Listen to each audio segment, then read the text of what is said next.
নমস্কার, নিউজ 18 বাংলায় স্বাগত জানাই। মিমি রয়েছে আপনার সঙ্গে। বারাসাতের স্ট্রং রুমে বন্ধ সিসি ক্যামেরা। বারাসাত গভর্নমেন্ট কলেজে সিসি ক্যামেরা বন্ধ থাকায় 4টে মনিটর ব্ল্যাক। সিসি ক্যামেরা বন্ধ থাকার অভিযোগ তৃণমূলের। কথা বলবো জিয়াউল আমাদের প্রতিনিধির সঙ্গে। জিয়াউল, যদি স্ট্রং রুমের ক্যামেরা বন্ধ থাকে তাহলে তো নিরাপত্তা নিয়ে প্রশ্ন উঠছে। তৃণমূল কি অভিযোগ করেছে? ফলে দেখো, এই প্রশ্নটাই উঠছে, অর্থাৎ 8টা 5 থেকে 8টা 22 প্রায় দীর্ঘ 17 মিনিট ধরে কিন্তু বারাসাতের স্ট্রং রুমের যে ক্যামেরা, সিসি ক্যামেরা, সেগুলো কিন্তু বন্ধ রয়েছে।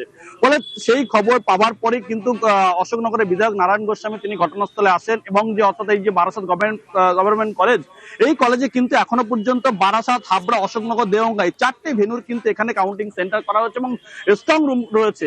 সেই স্ট্রং রুমের কেন দীর্ঘ সময় ধরে প্রায় 8টা 22 থেকে 8টা 5 থেকে 8টা 22 দীর্ঘ 17 মিনিট ধরে কেন সিসি ক্যামেরা বন্ধ? ফলে এ নিয়েই কিন্তু তারা খবর পেয়ে ঘটনাস্থলে আসেন এবং বারংবার জানার চেষ্টা করে কেন বন্ধ রয়েছে।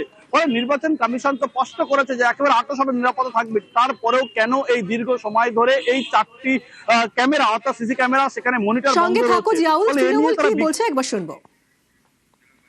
8টা 5 থেকে 4টে অ্যাসেম্বলি আউট বাইরে যে স্ক্রিনটা যেখানে ওয়াচ করার কথা আমাদের, সেইটা নীল, মানে ব্ল্যাক আউট, সেটা নীল এবং সেটা প্রায় 8টা 22-23 পর্যন্ত ব্ল্যাক আউট, প্রায় 15 মিনিটের ওপরে 17 থেকে 18 মিনিট যেটা ব্ল্যাক আউট।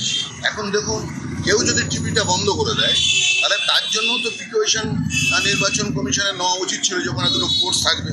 এখন এসডিও বললেন তদন্ত হবে। আমাকে অবজারভার যিনি আছেন বাইরে থেকে এসেছেন, তিনি বললেন স্যার ডোন্ট ওয়ারি, এটা আমি অ্যাকচুয়ালি তদন্ত করব।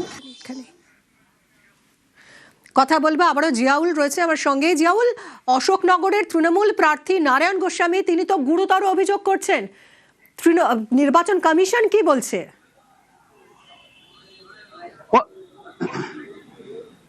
একদম দেখো, যে তিনি যে অভিযোগ করছেন অর্থাৎ কারচুপির অভিযোগ করছেন, তার দীর্ঘ প্রায় 17 মিনিট ধরে কিন্তু সিসি ক্যামেরা বন্ধ।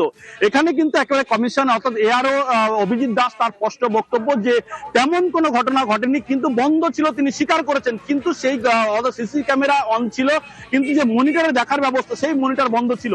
কিন্তু সেই মনিটর বন্ধ করেছে কোথা থেকে? অর্থাৎ তিনি কিন্তু এআরও স্পষ্ট দাবি যে এই মনিটর বন্ধ করা হয়েছে বাইরে থেকে। ফলে এখানেই প্রশ্ন উঠছে, যেখানে ইন্টারনাল ব্যাপার অর্থাৎ ভিতর থেকে সমস্তটা মনিটরিং করা উচিত বা করার কথা, সেখানে বাইরে থেকে কারা এই কাজ করছে, ফলে সেটাও কিন্তু খতিয়ে দেখা হচ্ছে, তদন্ত করা হবে এবং অভিযুক্ত প্রমাণ হলে সেটা ব্যবস্থা নেওয়া হবে। কিন্তু এই যে 17 মিনিট ধরে বন্ধ, এআরওর কিন্তু স্পষ্ট দাবি যে এই বন্ধ করা হয়েছে বাইরে থেকে। তাহলে বাইরে কেন এই অর্থাৎ তত্ত্বাবধানে তাদের হাতে থাকবেন?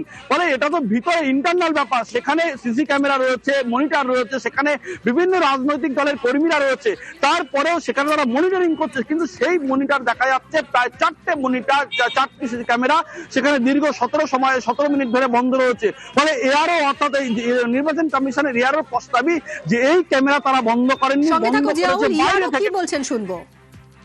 আমরা খবর পাওয়ার সাথে সাথে 8টা 7 খবরটা আমাদের কাছে এসছে। 8টা 20-তে এসডিও স্যার নিয়ে চলে এসছেন। তারপরে যেটা দেখা গেল যে বাইরের টিভিটাকে পাওয়ার অন করার সাথে সাথেই পাওয়ার বাটনটা বন্ধ ছিল, পাওয়ার বাটনটা স্টার্ট প্রেস করার সাথে সাথে সবকিছু চালু হয়ে গেছে।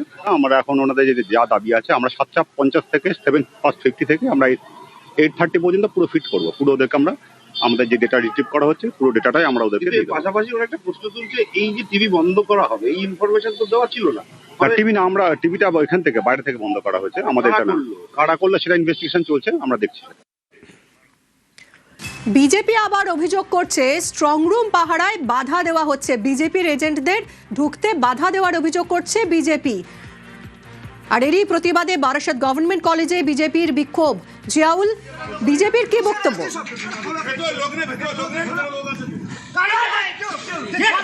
দেখো, যখন এই ঘটনা সামনে আসে, দীর্ঘ সময় 17 মিনিট ধরে বন্ধ রয়েছে, এই খবর পাওয়ার পরেও কিন্তু বিজেপি কর্মী সমর্থকরা তারাও আসে। কিন্তু তাদের যেটা গুরুতর অভিযোগ, যে যেখানে একজন তৃণমূল কংগ্রেসের প্রার্থী তিনি স্ট্রং রুমের ভিতরে ঢুকছেন এই মনিটরি প্রবলেমের সমস্যার জন্য তিনি বলছেন, কিন্তু বিজেপিকে সেখানে ঢুকতে দেওয়া হচ্ছে না। ফলে এক একটি অর্থাৎ এখানে 4টি বিধানসভার গণনা কেন্দ্র রয়েছে, স্ট্রং রুম রয়েছে, কিন্তু সমস্ত বিধানসভার 2জন করে কিন্তু এখনো পর্যন্ত পাহারাদার বা যারা মনিটরিং মনিটরিং করছে, তাদেরকে থাকার কথা, কিন্তু বিজিবির পক্ষ থেকে কাউকে ঢুকতে দেওয়া হচ্ছে না।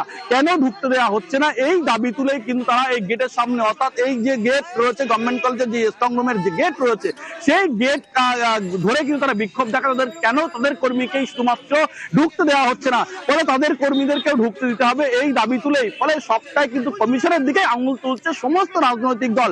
একদিকে তৃণমূল অভিযোগ তুলছে তারা স্ট্রং রুম বন্ধ, ক্যামেরা বন্ধ রয়েছে, বিজেপি দাবি করা হচ্ছে তাদের কর্মীদেরকে তাদের ঢুকতে দেওয়া হচ্ছে না, এজেন্টদেরও ঢুকতে তারা বাধা মনিটরিং দেওয়া করতে পারছে। হচ্ছে। একদমই, অনেক ধন্যবাদ। আমাদের ভেতরে 4 জন করে থাকার নিয়ম আছে, 2 জন করে। আমাদের যারা ভেতরে থাকার কথা কার্ড থাকা সত্ত্বেও তাদেরকে পুলিশ ভেতরে ঢুকতে বাধা দিচ্ছে। আপনার দরজা ধাক্কা ছিল, আমার দরজা ধাক্কাচ্ছে, তারপরে আমার দরজা তারপর খুলেছে, ভেতরে ঢুকেছে।